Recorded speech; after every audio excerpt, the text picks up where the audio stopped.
This message comes from NPR sponsor Informatica from Salesforce. Everybody's ready for AI to help with the next big breakthrough, except your data.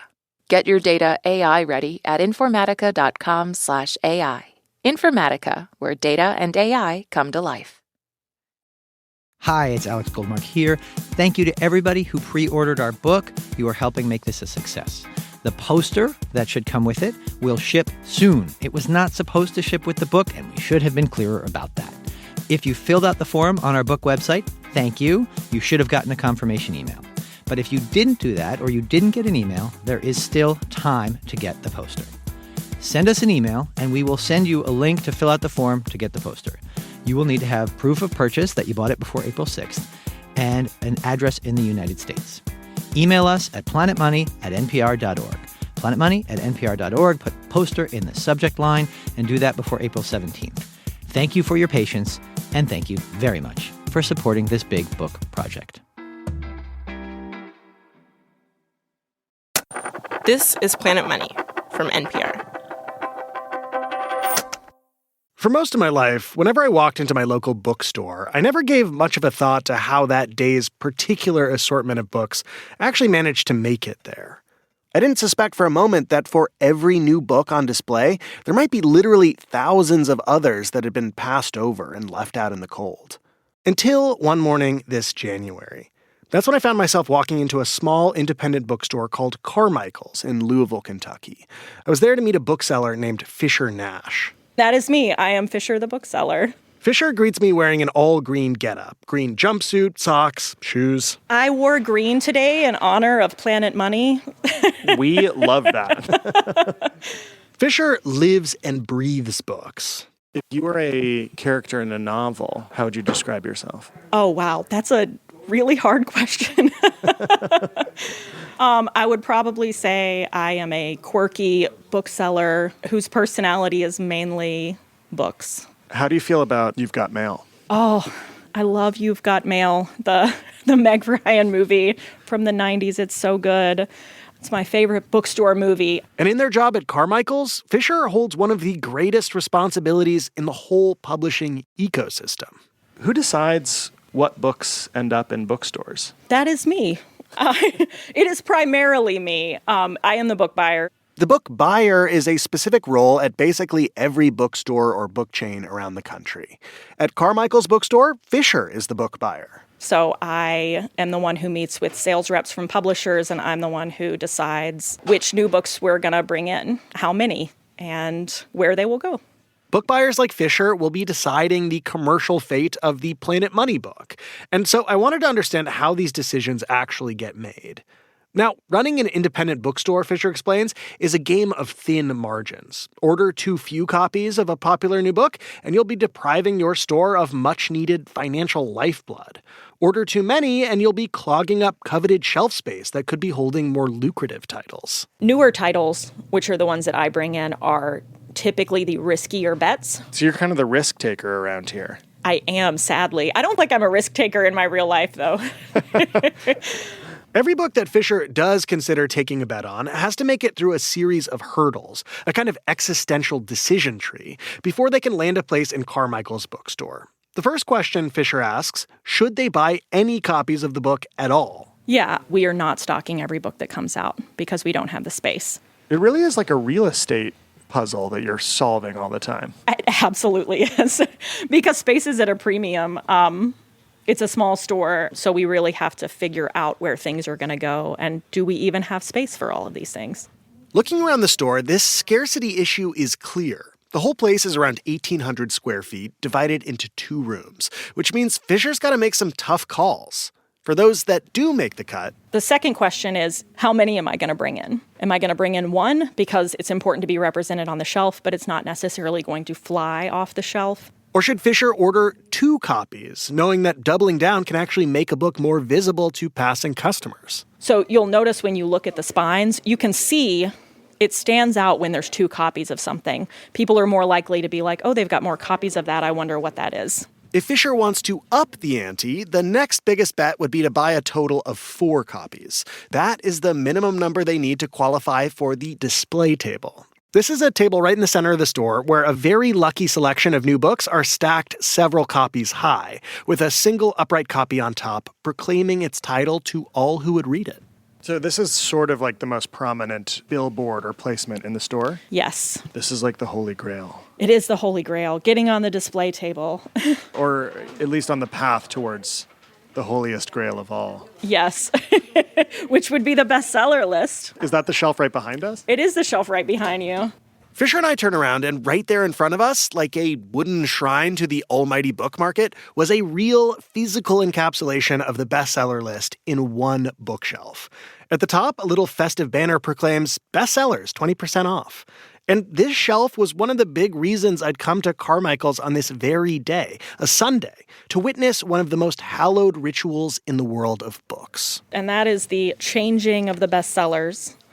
Every Sunday, we look at our two lists, our ABA Indie bestsellers and our New York Times bestsellers, and we remove anything that has fallen off those lists that is no longer a bestseller. We take it off, we put it back on the shelf, and then we see anything that has joined the list, and we need to pull it off of its appropriate shelf and add it to the bestseller list. So this is like the moment where fortunes are won or lost.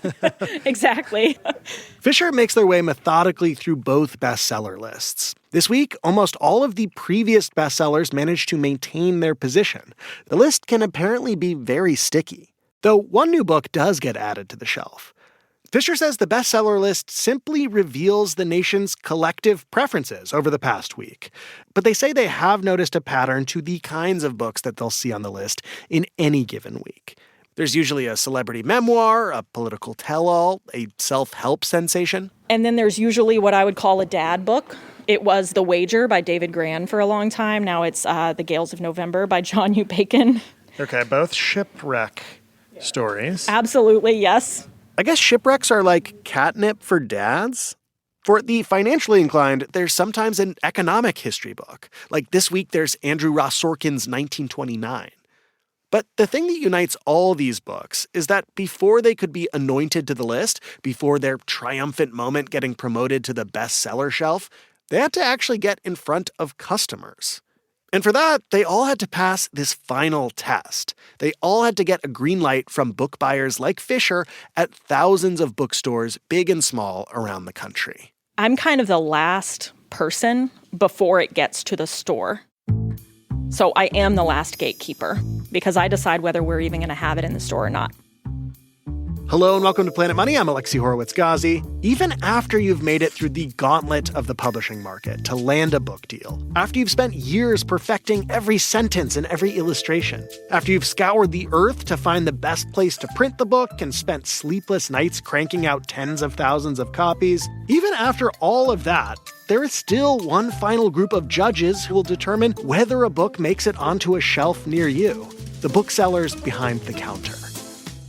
Today on the show, the third episode in our series, Planet Money sets out to actually sell a book. We burrow behind the bookstore shelves to learn the secret codes that publishers use to try to convince booksellers to carry the book, from little mom and pops to airport juggernauts.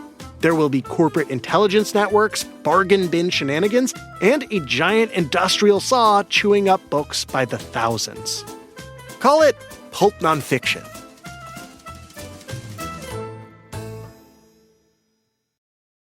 This message comes from Schwab. At Schwab, you can get everything from self-directed investing to full-service wealth management, all in one place. No matter your investing goal, life stage, amount to invest, or know-how, you can invest your way with Schwab. This message comes from Dell. Dell PCs with Intel inside are built for the moments that matter. Like a big project that can't be interrupted by an update. With long-lasting battery life, you can stay focused on what matters. Built for you. Dell.com/Dell PCs. This message comes from LinkedIn. As a small business owner, you wear many hats. You're the owner, the marketer, the seller, the hirer. With LinkedIn, you have the tools to help you boost your visibility, find prospective customers, and find the best team for your small business, all in one place. So while LinkedIn can't hang up all of your hats, it makes it easier to wear them all. Learn more at linkedin.com/planetmoneyshow. Whether you realize it or not, America's intellectual life is still largely determined by what books actually make it to market. And making it in the book business really comes down to getting around a series of gatekeepers. There are book agents and then book editors, and then there are people like Fisher Nash, the bookseller. Fisher is kind of the final boss between books like ours and the customers who might actually want to buy them. So we're going to do a dive into how Fisher actually makes these decisions, in part to understand how the Planet Money book might fare. This all plays out, Fisher explains, through a process that is repeated 3 times a year. Every publishing season, Fisher will be inundated with all the publishers' catalogs outlining their new releases, from tiny independent presses all the way to the big 5 publishers that dominate the market. And each catalog can have as many as 2,000 titles. Fisher's job is to go through every one of those titles because they don't want to leave a single literary stone unturned. I added it up last year because I was curious. It adds up to anywhere, depending on the season, anywhere from 12 to 15,000 titles that I'm looking at. Wow. And roughly how many slots do you have available when you're sifting through these 12 to 15,000 Not titles? that many. Fisher says each season they'll usually end up ordering somewhere around 3,000 titles, about 20 to 25% of the books on offer. And Fisher's goal in placing these bets is to select books that'll connect with Carmichael's customers and keep the bookstore profitable. The way this selection process works is that Fisher will go onto this website, Edelweiss. It's an online platform that gives booksellers access to all the major publishers' catalogs in one place. Fisher takes me into the back office and fires up Edelweiss on their laptop to show me how this all works in practice. Should we do one? Can we pick a catalog to look through? For fun, let's look at Norton. Ooh. Norton, of course, is the publisher of the Planet Money book and also a financial supporter of NPR. At the top of Norton's winter catalog for 2026, we spy a new history of ancient Carthage called Carthage, A New History. Fisher runs me through the different variables they use to decide how many copies of a book to buy or whether to order it at all. First, there are the basics. For example, the book about Carthage. It's a hardcover. It is $39.99 list price, which makes sense for a more academic history title. There's the cover image, so Fisher can imagine the book on the shelf. There's a quick summary of what the book's about, along with the author's name. For that, Fisher is checking to see if the author is a household name. Is this the latest celebrity memoir from Matthew McConaughey? Is it a political tell-all from a former White House insider? Does the author have a big social media following? That'll often be listed prominently. So it would say, she has 3.7 million followers on Twitter, which does matter to me because I know she has an audience already that she's also going to be pitching the book to. And what number feels significant enough to make a difference? I guess it depends on the book, but anything in the millions I pay attention to. Because if only 1% of your audience buys your book, if only 1 out of 100 buy it, that's 10,000 people, which is a lot. That's still more than most people will sell of their book. In the case of Carthage, Fisher has never heard of the author, a historian named Eve McDonald, nor does she have more than 1 million followers. But Fisher still wants to check to see whether Eve McDonald potentially lives nearby. Some of the biggest book purchases that Fisher makes are often because the author is local. For example, if she's a University of Louisville professor, I'm going to buy more because that person will have a built-in audience here. Got to root for the home team. She's a professor of ancient history at Cardiff University. Sort of the Louisville of Wales. No shade to Cardiff. Every catalog entry that Fisher surveys has a section denoting any publicity campaigns or media appearances. Will there be a book tour or other live events? Will the author be going on TV or showing up in any podcasts? Could they potentially get on Fresh Air? Terry Gross, for a long time, has been kind of the Moby Dick of book publicity. Each entry also lists the physical dimensions of the book, which Fisher says can affect whether it'll physically fit onto the shelves in the store.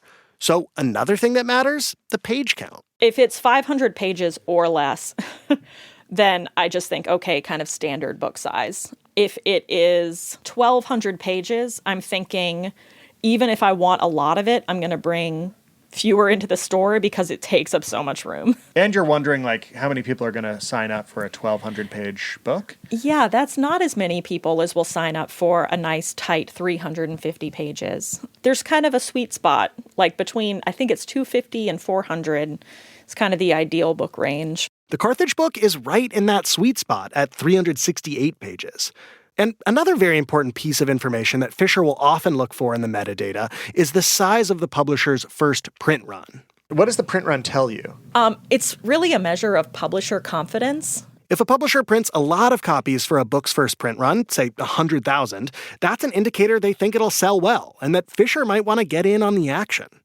The next piece of information in a book's catalog entry is whether booksellers like Fisher can return the book. 95% of the books that we buy are returnable, meaning we can return this to the publisher if we don't sell it after a certain amount of time. So it kind of hedges the risk that you might be taking by ordering this book. Exactly. Publishers themselves assume the risk for books that do not sell, because bookstores can return unsold inventory back to the publishers and essentially get their money back. Which, if you think about it, is pretty wild. Usually the retailers assume the risk. Like Vaughn's supermarket buys orange juice from Tropicana, but if they fail to sell those cartons to customers, it's on Vaughn's to figure out how to recoup their losses. Publishing is different from basically every other industry out there. And this weird business model goes back to the Great Depression. That's when publishers offered this deal as a way of keeping bookstores afloat and ordering freely. And no major publisher has dared roll it back since. So bookstores buy their new stock from publishers with this little insurance policy. They're usually paying around 50 to 60% of the list price, and the list price for the Carthage book is about $40. So you're putting up the capital at the beginning, which is maybe $20 per copy. And then if you don't sell it, eventually you could send it back and get that $20 And get that back. $20 back, minus the freight that it costs to send there. I see. So a little bit of cost. a little cost, but we could send it back if it doesn't sell. Finally, we get to the most important section of all for Fisher to make their decision, the comparable titles and sales tracking section. This is where the publisher lists similar books, so booksellers like Fisher can see how many copies of those titles their store has sold in the past. If the same author has published a book before, Fisher can see how well they sold. So in the case of historian Eve MacDonald's new book about ancient Carthage, The comps for this title are Eve MacDonald's previous book, Hannibal, both the hardcover and the paperback. Some people are just competing against themselves. Exactly. This is very useful, though, because the numbers here tell me that we have sold her in hardcover before. the author's sales track record, or track for short, is one of the biggest indicators that an author's new book may already have an audience at your bookstore, and it makes ordering that new book a safer bet. And I can see that we sold a total of 3 copies, which doesn't sound like that much. But for a history book in a small bookstore, that's a pretty decent amount. It tells me I'm going to buy her again. We have a market for her. Fisher decides they are going to order the book because of all the factors we've talked about, and one other little thing. As they're considering each book, they're also sometimes thinking about specific customers who might want that book. We have a few customers that I know very well, and they're very regular. So when I see something that I know that they specifically will buy, I tag them for it so that I can let them know when they walk in the door. And in the case of Carthage, I know exactly which customer is going to be interested in this book. I've even tagged him down here. I shall keep his name private. I love that. You're looking through all of these publishers' catalogs, and sometimes you'll see a book that you know a particular customer will be interested in, and so you order it for them. I know they might be the only person interested in it. In the end, Fisher decides to order 1 copy of Carthage: A New History for each of the 2 Carmichael's bookstores. And this whole evaluation process that Fisher applies to every book, the one that's taken about 10 minutes to explain, when Fisher does it, it actually happens in a fraction of that time. I try to give each title 30 seconds or less, which doesn't sound like a lot. So all of the years of work that's gone into thinking up the idea for a book and crafting a book proposal, and the publishers figuring out how much money they're willing to put on the line for the advance, and then going through the trouble of editing the book and getting it together to craft the sales copy, all of that eventually boils down to 30 seconds of intense scrutiny amidst thousands of other books to decide whether or not it gets into a bookstore. Yes, that sounds really harsh, but that 30 seconds is a very rich moment filled with information. As to the question I was really here for, how did the Planet Money book fare in that information-rich 30-second trial by fire? Fisher says they first encountered it last November while blazing through Norton's winter catalog. And Fisher knew that a lot of Carmichael's customers listened to NPR. I'm like, cool, they wrote a book. Even though I wasn't as familiar with this particular NPR product. Yeah. There's probably a better word than product. But No. We like to be commodified. okay. Fisher's analysis on size and page count, the Planet Money book was in the sweet spot. They liked the sample images of the whimsical color illustrations. There weren't any blurbs, but that seemed fine since it was being written by a public media company often supplying the blurbs. Finally, Fisher quickly scans the comparable titles. They see that one of them, the 99% Invisible book, had sold well at Carmichael's, as had the Atlas Obscura food book. Atlas Obscura is a pretty recognizable brand. 99% Invisible is a pretty recognizable brand. Planet Money is a pretty recognizable brand. So I knew that I wanted something similar. In terms of the number of copies they wanted, Fisher was aiming to thread a sort of needle. On the one hand, they were worried about over-ordering. In the past year, they'd taken a big bet on a new book by a popular author whose last book sold like bananas. They'd ordered several cases of the book, only to discover that customers did not really care for it. And yes, the books are returnable, but because bookstores have to pay shipping, they'll often wait several months. In the meantime, those unsold books eat up valuable real estate and capital. And then we're stuck with 24 copies of a book that just sit around for months and months and months. And I see it, and it reminds me I was wrong to buy so many up front. I didn't have to make that choice. I could have just gotten 6 or 7. Every day you're reminded of that decision. Oh, yes. But at the same time, Fisher was also worried about under-ordering. They'd also recently had an experience with this, with Andrew Ross Sorkin's book 1929, a history of the stock market crash that sparked the Great Depression. Fisher had ordered only a few copies of that book, which sold out almost immediately. And that's an outcome Fisher wants to avoid, because compared to over-ordering the book, selling out on the first day, it would be worse. Because we're losing sales. If people are coming in on sale date for a brand new book and we run out of it because I didn't buy enough, then we might miss. It's pennies, but it really does add up for a small bookstore. You really don't want to be leaving any money on the table by under-ordering. Yes, but we also don't necessarily have the space to just take constant risks. So it is a balancing act. And the balance Fisher decided to strike when it came to the Planet Money book was to order 4 copies for each of the 2 Carmichael's locations. Enough to feature them on the display table, but not so many that it'd be a big problem if they turned out to be slow sellers. So I made that decision fast, 30 seconds. We want it. We want display quantity. 4 at each store. Move on. And 4 copies at each store it would have stayed if it hadn't been for a conversation with Fisher's sales rep from Norton, a woman named Meg Sherman. Because there's a final step to the ritual of this seasonal book order. Every season, booksellers like Fisher will go through a given publisher's catalog, but they don't actually lock in their book orders until they have a sit-down conversation with a representative from that publisher. You see, sales reps might know things the book buyer doesn't know. The big picture context that might not have come through in the catalog, and relevant updates, like if the book got optioned by a major Hollywood studio, or if the author did manage to catch the white whale and get on fresh air. The sales agent can offer a little corrective if they think that one of their booksellers is underestimating the demand for a given title, including the Planet Money book. I talked to Meg, my sales rep, later at our meeting, and she said, "You'll want to keep an eye on this. You might want more than you think you do." So by the end of November, Fisher decided they wanted to up the order for Planet Money books, but they would decide exactly how many a couple months before the book launch in April. Now Fisher could turn to the second big part of their role as Carmichael's book buyer. They had to answer the question of where in the store the book would actually live. And this decision can have big implications for whether a book actually sells. Fisher takes into account how the publishers themselves have decided to categorize the book. Publishers assign their titles something called a BISAC code. BISAC stands for Book Industry Standards and Communications. Norton had assigned the Planet Money book a BISAC code for business and economics. It's actually printed on the book above the barcode. For Fisher, that could mean shelving the book in the business section, which might be useful for readers specifically seeking it out. But at Carmichael's, the business section is kind of tucked into a back corner.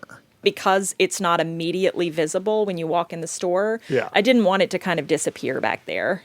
Because I do feel like it's the kind of book that people will see and say, "Hey, I listened to Planet Money. What's this book about?" Fisher did not want to doom the Planet Money book and Carmichael's to selling fewer copies. Fisher had actually made this mistake recently with Andrew Ross Sorkin's 1929. Not only did they order too few copies, but they'd consigned the book to the dreaded backwaters of the business section. So this time, they decided to categorize the Planet Money book as general new nonfiction, which lives on a big shelf near the entrance to the store. Let's take a look at where the book is going to live. It will be between Karl Marx's Capital. All right. Next to Karl Marx, the original Planet Money host. Oh, that's funny. It might be different by the time the book comes out. Kind of depends how well Marx is selling. Yeah, he sells pretty well here. But the book will also, maybe more importantly, live on the coveted display table at the center of the store. Fisher and I walk over to see exactly where it'll go. We'll move Karl Ove Knausgaard. He can go somewhere else. That'll just be the latest part of his struggle. And we will probably put it somewhere here between, right now it would be Intensity and this James Lee Burke. There's a nice little Planet Money-sized hole right there. There you go. Listeners can't see this. So after all that, after subjecting the book to their 30-second trial by fire, after getting a gentle nudge from Norton's sales rep, Fisher says there was one last-minute factor that went into the final number of copies they decided to order.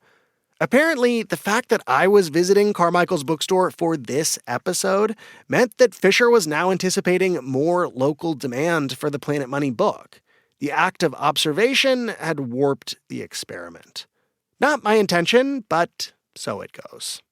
And in the end, Fisher decided to order 20 copies of the Planet Money book per store, so no fewer than 40 copies total. As for the holiest grail in the game, the bestseller shelf, to even get a shot at that, the sales team at Norton would have to be thinking much bigger than one little chain of independent bookstores in Louisville, Kentucky. They'd have to initiate their plan to launch the Planet Money book into the stratosphere. That's coming up after the break. This message comes from Schwab. At Schwab, you can get everything from self-directed investing to full-service wealth management, all in one place. No matter your investing goal, life stage, amount to invest, or know-how, you can invest your way with Schwab. This message comes from Dell. Dell PCs with Intel inside are built for the moments that matter. Like a big project that can't be interrupted by an update. With long-lasting battery life, you can stay focused on what matters. Built for you. Dell.com/Dell PCs. This message comes from LinkedIn. As a small business owner, you wear many hats. You're the owner, the marketer, the seller, the hirer. With LinkedIn, you have the tools to help you boost your visibility, find prospective customers, and find the best team for your small business, all in one place. So while LinkedIn can't hang up all of your hats, it makes it easier to wear them all. Learn more at linkedin.com/Planet Money Show. Fisher Nash is just one bookseller out of thousands all around the country. And independent bookstores are just one sales channel where this will all be playing out. So to get a sense of the Planet Money book's chances out in the broader marketplace, I had to go one final link higher in the great chain of publishing, to the person tasked with figuring out the strategy for wringing every possible dollar and cent out of the Planet Money book. W.W. Norton's director of trade sales, Stephen Pace. Yes, I mean, if there's anything that would define me, it was the fact that nothing bothers me more than not being able to make a sale. Stephen fell in love with the book business while working at a bookstore as a teenager. Since then, he ran his own bookstore for a while, became a sales rep for major publishers, all before rising to become the head of trade sales at Norton. Do you ever anthropomorphize your books? Like, think of them like they're little characters in Toy Story or something with their own hopes and dreams? Well, it's funny you say that. I grew up understanding that books are like babies. When we get to the place where we've got a book that's finished and it's being put in boxes and sent out to stores around the country, I make sure that we're taking as good a care as we can for each one of those little babies. Stephen's role in the publishing process begins basically as soon as an editor brings in a book idea for serious consideration. See, while the editor's primary job is to obsess over the writing and design of a book, Stephen's mandate is to obsess over what the book might mean as a financial investment. At its core, Stephen is trying to estimate how many copies a book might sell. To do that, he starts by building a model. At first, whenever a new book idea is being seriously considered for acquisition, the model is just based on the comparable titles and how they've sold over time. This is what helps Norton determine whether they buy the book and for how much. My job is to both protect against the downside and to try to ensure the upside. Once Norton is committed to publishing a book, and as it moves through the production pipeline, Stephen's job is to keep updating the model. To do this, he's constantly running a kind of intelligence operation, hoovering up the market signals from his vast sales force. Norton has sales reps for the independent bookstores in each part of the country, and there are reps for bookstore chains and online retailers, all negotiating over how many copies of a given book they will order. The orders are the intelligence that comes back to us. Because as Norton's sales reps are hitting the ground, pushing the Planet Money book to the thousands of book buyers like Fisher all around the nation, they are also running those order estimates back up the chain to Stephen in Central Command.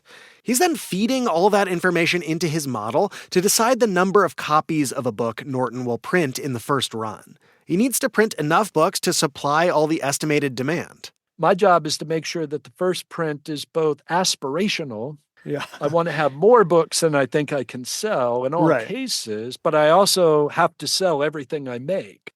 So I'm both setting a goal for myself and finding a pathway to achieve it every time I set a first print. Stephen's challenge is kind of a version of what Fisher faces at Carmichael's bookstore, but at a much bigger scale. He needs to ensure there'll never be a customer in any bookstore asking for a Planet Money book and coming away empty-handed. If I don't have enough books, if I start to sell and I don't have books and I got to wait 6 months to print and get those books back in, I'm dead in the water. It's just almost no way I can come back to a book 6 months later and gin up the same kind of demand that I had. So he doesn't want to print too few copies, and he wants to be able to print later runs of the book in a quick and convenient way, by, for example, printing the book domestically. At the same time, if he prints too many copies, he'll risk clogging up Norton's warehouse. This what we call the opportunity cost, right? Right. The more time the books sit there unsold in the warehouse, the more they cost, by crowding out books that might sell faster. One of the biggest potential costs in figuring out the print run is the number of returns that might be coming back. Remember, because of the weird specific way publishing is set up, if a book doesn't sell as well as the model had estimated, all those bookstores will be free to send unsold inventory back to publishers like Norton.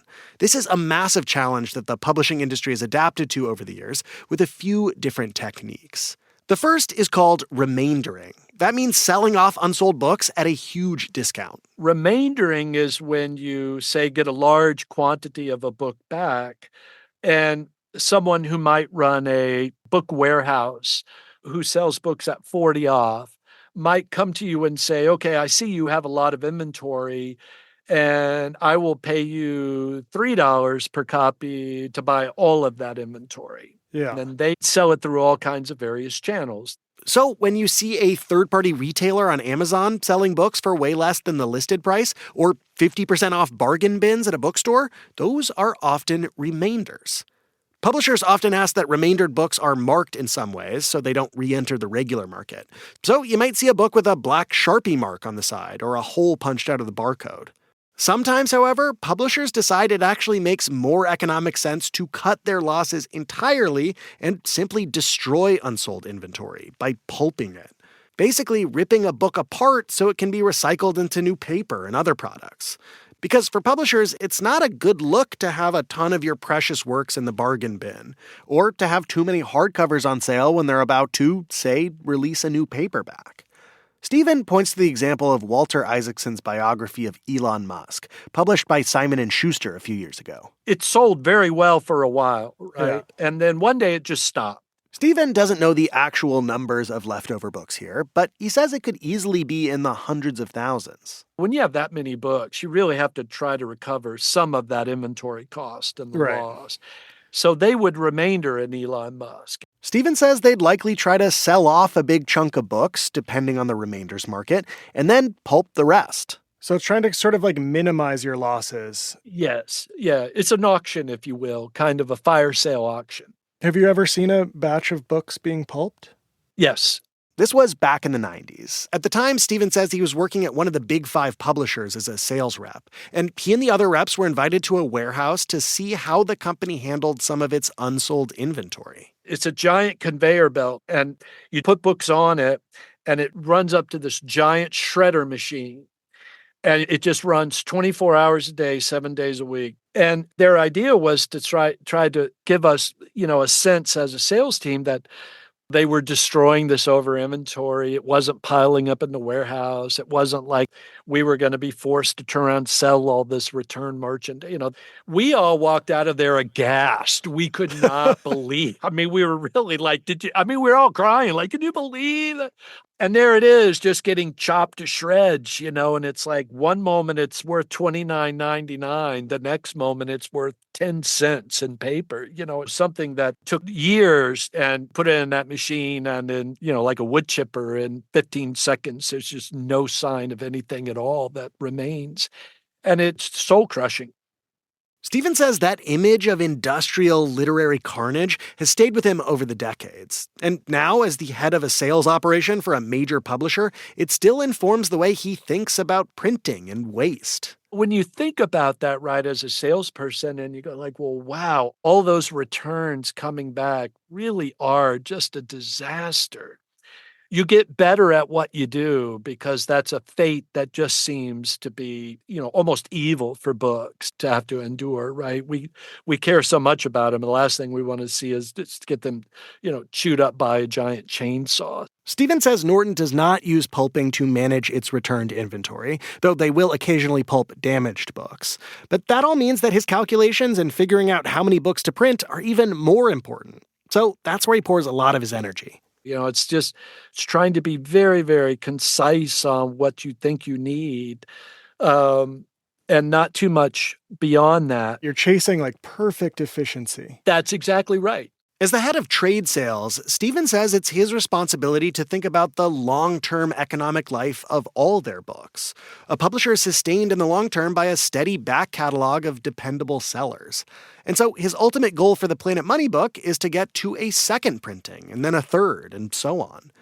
But in order to set the book up for a long, strong life, you want that freshly born baby book's first steps out into the world of retail to be as strong and steady as possible.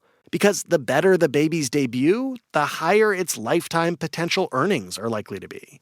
So, Stephen says he's mobilized his entire sales force to get the Planet Money book into every retail outlet you can imagine. What channels are we going to be in at this point? Everything. Every chain bookseller, every independent bookseller. I mean, it's one of the biggest advances that we will have in all of 2026.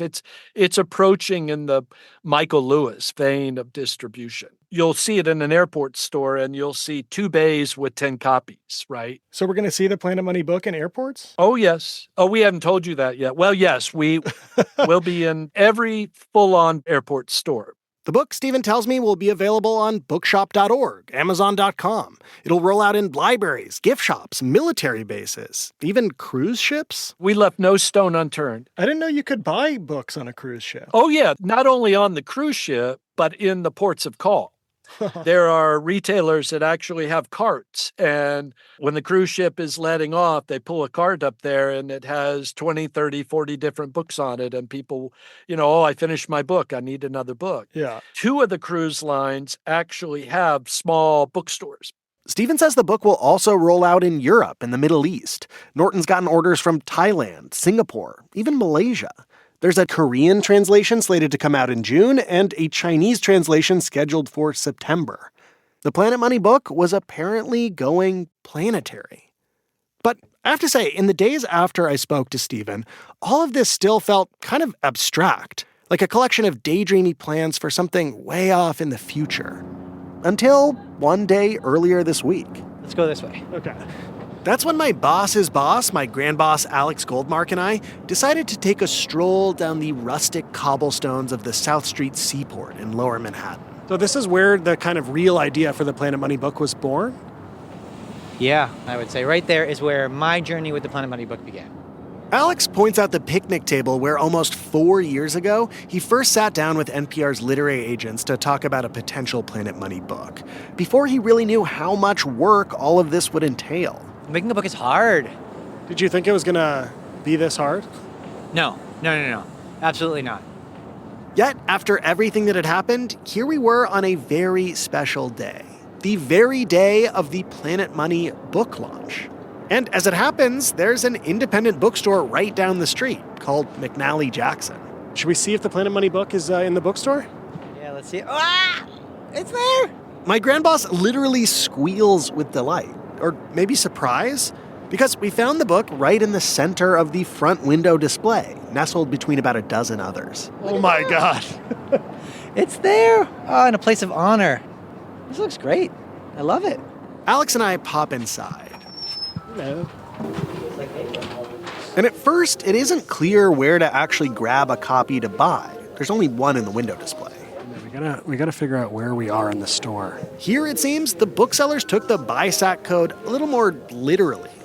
To find the book, we have to go to the business section all the way in a back corner. Ah, there it is. Okay. A little off the beaten path. But we are right at eye level, so that's great. Love that. We're hoping to witness somebody encounter the Planet Money book in the wild. So Alex and I pretend to read other books while stealing glances at passersby to see if any of them might bite.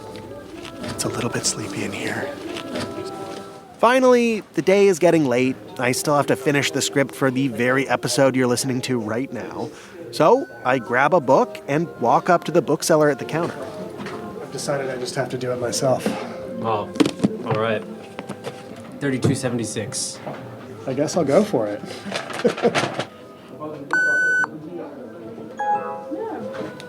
All right, that's the sound of the first Planet Money book sale. I think so, yeah. I did it. Sweet.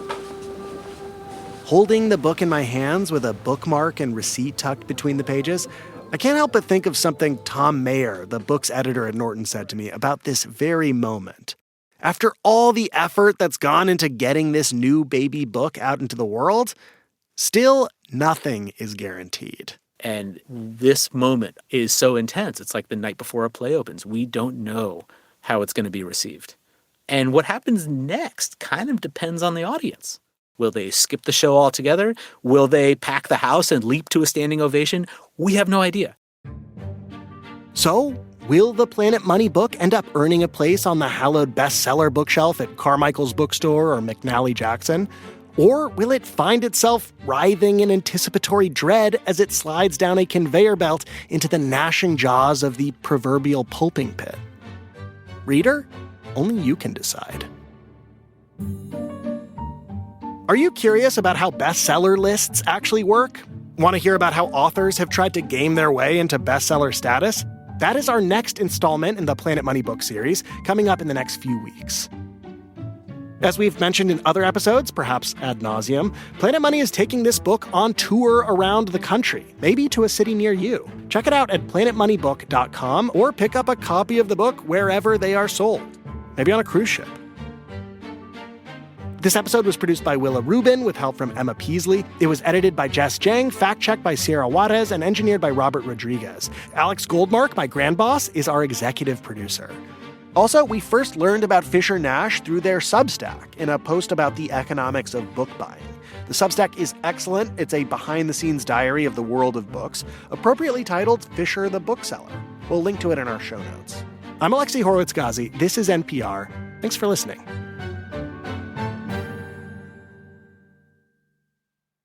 This message comes from NPR sponsor Informatica from Salesforce. Everybody's ready for AI to help with the next big breakthrough, except your data. Get your data AI ready at informatica.com/AI. Informatica, where data and AI come to life. This message comes from Capella University. That spark you feel? That's your drive for more. Capella University's FlexPath learning format lets you earn your degree at your pace without putting life on pause. Learn more at capella.edu. This message comes from Northwestern Mutual. Their financial professionals will build a tailored plan based on your goals, looking out for blind spots and new opportunities. Get started at nm.com. The Northwestern Mutual Life Insurance Company, Milwaukee, Wisconsin.